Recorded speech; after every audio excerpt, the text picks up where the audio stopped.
But you're still playing right now. Oh yeah, I'm still out there. You know, I was gonna retire this past year, Okay. but I was gonna retire, but you know, with the Corona situation, I'm coming back 2021, Berlin Rebels. You know, so they was lucky. Y'all got lucky this year. Germany, y'all got lucky this year. I was in shape. I was ready to hurt some of y'all quarterbacks. Y'all better bring in some better people. we coming. Right, you came from the. I'm sure everybody may know this or maybe they didn't pay attention, but you came from the Ole Miss Rebels. Yeah. Now you're Berlin Rebels. To the Berlin, you know, it was perfect. Right. It was the perfect match. You know, that's what all the fans always say. You know, for me, when I came, they were like, "Roy, you was already a Rebel." Like, I know, right? I just fit in. You know, that's why for me, like with the players and everybody, you know, I fit right in with them. You know, I got that same type of attitude. Mm-hmm. You know, but like it's just like when you think of Berlin Rebels. You have to think about me, especially when it comes to defense. You know, like you. That's true. Like you have to. Like, you know, when I first came here, you know, that was our first time in the first league when I first came in 2010. So you know, they didn't even really have an identity. You know what I mean? A little bit more of just being bad boys. But when I came, you know, I wanted to put that football aspect, and we gonna be mean. You know, like we had great Rebel defenses. You know, our offense was, you know, they had their problems, but our defenses. Even when we lost more than half our games, defense still put up great numbers. You know, that's what I always, you know, that's that attitude that I brought with me over here. You know, like the young boys now, you know, when they come up, you know, they get to play with me. Like, you know what I'm saying? Like, you're gonna get some real training. You know, I tell them I'm gonna be hard, but I'm fair. Right. Like I'm gonna be on your butt for these whole 2 hours. I'm gonna talk to you the whole time. Like, but, you know what I mean? But we gotta get this stuff done. Right. You know what I mean? You gotta hold yourself accountable. Like, you was in the meeting just like I was in the meeting. Coach asked you, did you have any more questions? And you said no. You said no. So I'd be like, don't come out here right before a player asks me what's going on. Right. You're gonna mess up, so we're gonna see it on film. So what's your secret to having played this long?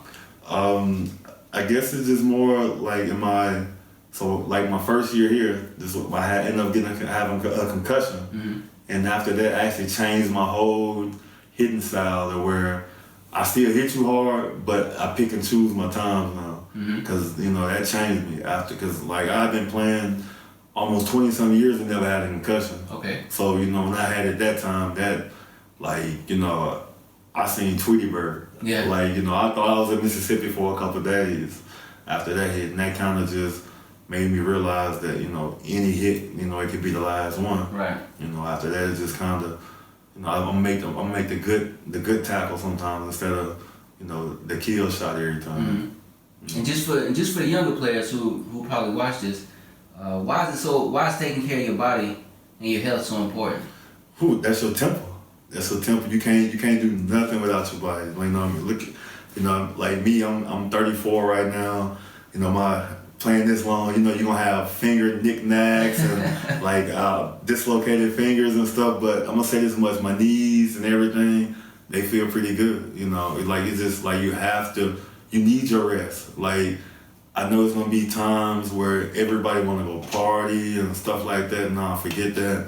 Stay at home, ice up, you know, get in your books, you know, it's like the main thing, get in your books and stuff. Like eating the right foods, not eating McDonald's all the time, Burger King. Like, go eat some of that good greens and the stuff that's gonna stick to you a little bit better. You know, because without your body, you can't do nothing. All that partying, hey, it's gonna come back. Right, so it's gonna catch up with you. It's gonna come back on you one day. Right. So, what advice would you give to young players about taking care of their bodies and following their dreams?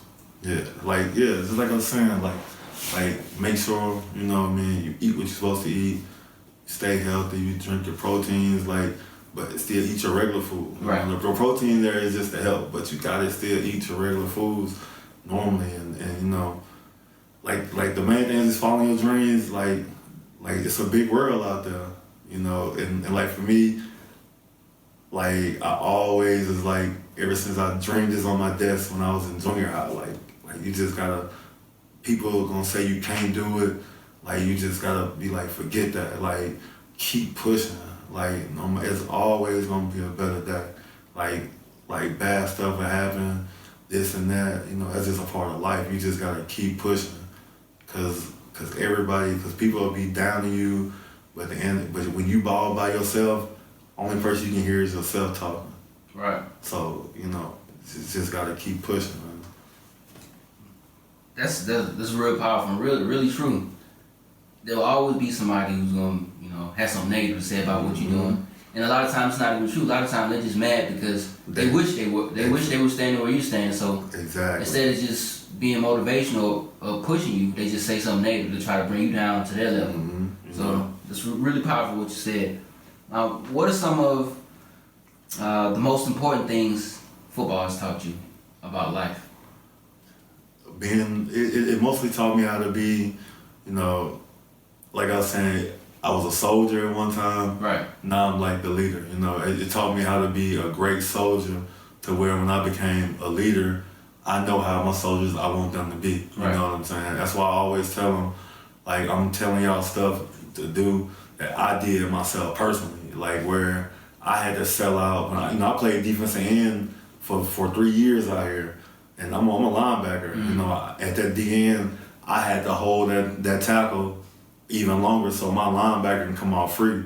To where I only had like 30 tackles in a year, but my linebackers had played great, and we won the Euro Bowl. We did stuff like that, like it's just, man, it's just like being here playing football. It's just like listening to directions and my patience and just.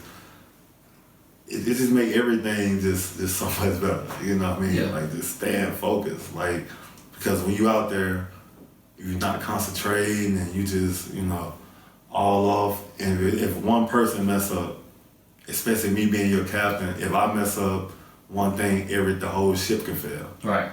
So it's like, damn, it make me accountable. Just make you accountable, make me a leader, patience, just a stronger person in general. Take all this into your regular life.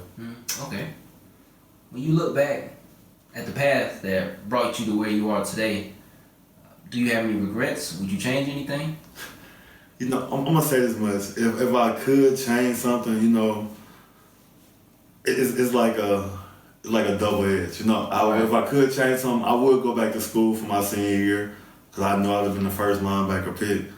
But at the same time, I think it was kind of good that I did. I went through everything I went through because I feel like maybe if everything would have went another way, no telling how I actually would have been if I would have been there, and I would have just that next year. Like, okay, I'm just gonna do what they say, and then as soon as I leave, I go right back to being crazy again. And then with that amount of money, no telling where I would have been. You know what I'm saying? I probably would have had a even harder downfall. To where when I came here, being with the people I was with, like I said, I got humbled. I don't think I would have been humbled, and that was that was like one of the worst things that killed me. Because my normal attitude is relaxed and just I'm kind of chill, but. At that time, I know for sure I was an asshole and just thought I was better than everybody. So it was kind of like, but I still would have changed it. That's like the only thing. Okay. That's like the only thing I probably would have changed it. Okay. All right, we're gonna end on this question. So, what's next? What's up for you? What's next for you with life after football after you retire? So now I already started doing a lot of coaching. I actually been working with this Camp 365 athletics. I've been working with their camp, so they actually I'm their linebacker coach. So I've been traveling around Germany doing that, and sometimes people call me to do special coaching. So I want to be a coach. I went to school to be a teacher, like my dad. So I prefer to be in coaching. It's something about, especially the kids out here now. Football getting big, so. When they see somebody like me and they really ask like yo, like Roy, Michael Orr from Blindside and this person, I'm like, yeah, I'm like, and like they want to learn, you know what I'm saying, like they hungry, and then for me, I tell them this game to me and a lot of more other people all the way across the world, where us being from where we from, we never think about, in 10 years I'll be in Germany living there. Eating schnitzels and stuff. Nah, you don't think about that. You know what I'm saying? But for them, they want to go to America. They want to play there. So and like I actually been working with some kids, like some of my youth team players. I'm coaching the Rebels youth team for the rest of this year, and I'm playing. So it's, man, I just wanna give back as much as I can to the game. Like I love this game. Yeah. Like, they don't understand. That's why like it's a reason behind all that craziness on the field. Like, cause I know like y'all understand this. Like every snap can be your last one. Yeah. Every snap could be your last one. That's real. And every one. You don't notice it until it happens. Hey, it's like wow, like it's over. You know what I mean? But I'm gonna get back. You're gonna see me coaching somewhere. Coach Johnson coming soon. All right, that's what's up. So, Rory, thanks for coming by. We appreciate it. Appreciate you, man. Thank you. Yeah. And maybe we'll get up again sometime for another interview. Yeah, most definitely, man. We got to link up when I come to Hamburg or something. Yeah, all right. For sure, man. All right, man. Thanks. Yeah.